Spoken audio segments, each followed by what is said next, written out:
हम सभी ने बायोलॉजी की क्लास में पढ़ा होगा कि जब पुरुष का स्पर्म और महिला का एग मिलते हैं तो उसमें भ्रूण बनता है और एक नई जिंदगी एक दुनिया में आती है। लेकिन ये प्रक्रिया सुनने में जितनी आसान लगती है उतनी है नहीं। वास्तव में किसी जिंदगी के अंदर नए जीवन का पनपना एक बेहद जटिल प्रक्रिया है, जिस पर जितनी रिसर्च होती है उतनी ही रहस्य की परतें हमारे सामने खुलती हैं। अब तक हमारे सामने जितनी भी रिसर्च की गई है उसमें बताया है कि सबसे तेज और सबसे ताकतवर शुक्राणु करोड़ों शुक्राणुओं को पीछे छोड़ अंडे के साथ मिलकर भ्रूण बनाता है।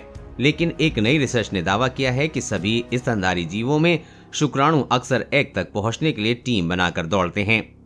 नई रिसर्च करती है ये दावा। अमेरिका की नॉर्थ कैरोलिना और कॉर्नेल यूनिवर्सिटी की रिसर्च टीम ने अपनी रिसर्च में ये दावा किया है कि टीम के एक सदस्य ने बताया कि फर्टिलाइजेशन के लगभग सभी सिद्धांतों में शुक्राणु को अक्सर एक अंडे को फर्टिलाइज करने के लिए एक दूसरे के खिलाफ दौड़ने वाली व्यक्तियों के रूप में दर्शाते हैं। लेकिन हमारी रिसर्च जो माइक्रोस्कोप स्लाइड और कुछ लेबोरेटरी इक्विपमेंट में हुई है उनके रिजल्ट कुछ और कहानी बताते हैं। रिसर्च टीम की एक सदस्य चियांग क्वांग टुंग ने बताया है कि हमने इस पूरी प्रक्रिया को जानने के लिए लेबोरेटरी में बैल के स्पर्म पर रिसर्च की है, जो काफी हद तक पुरुषों के स्पर्म से मेल खाते हैं। बैल के स्पर्म में भी पुरुष के स्पर्म की तरह हेड और टेल होते हैं। चियांग इस प्रक्रिया को समझाते हुए कहते हैं कि जब पुरुष और महिला के बीच संबंध बनते हैं तो उस समय पुरुष में करोड़ों शुक्राणु निकलकर तुरंत अंडाशय तक पहुंचने के लिए अपना सफर शुरू कर देते हैं। इस रिसर्च के दौरान हमने पाया है कि कई शुक्राणु 2, 3 या 4 के समूह में अंडाशय तक पहुंचने की कोशिश कर रहे थे। वो कहते हैं कि असल में शुक्राणुओं को स्त्री के अंडाशु के साथ मिलन का सफर इतना आसान नहीं होता है। इनके रास्ते में कई रुकावटें आती हैं, जिससे ज्यादातर शुक्राणु फीमेल प्रोडक्टिव पार्ट्स में मौजूद फ्लूइड की वजह से रास्ते में ही खत्म हो जाते हैं। टीम ने रिसर्च के लिए बैल के स्पर्म का उपयोग किया।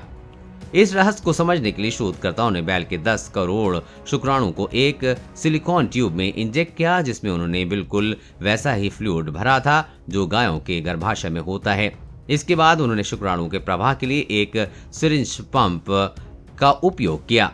उन्होंने कहा कि इसके बाद हमने देखा कि जब फ्लूइड की प्रवाह नहीं थी तो जो शुक्राणु समूह में थे वो अलग अलग शुक्राणुओं की तुलना में एक सीधी रेखा में तैर रहे थे।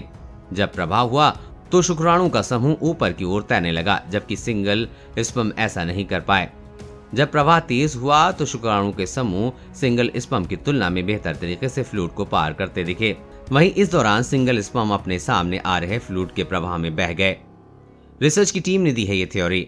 इन सभी स्थितियों में एक भी ऐसा सिंगल स्पर्म नहीं था जो पूरे रास्ते अकेले आगे बढ़ता जा रहा हो, जबकि शुक्राणु के समूह बहुत तेज बह रहे थे।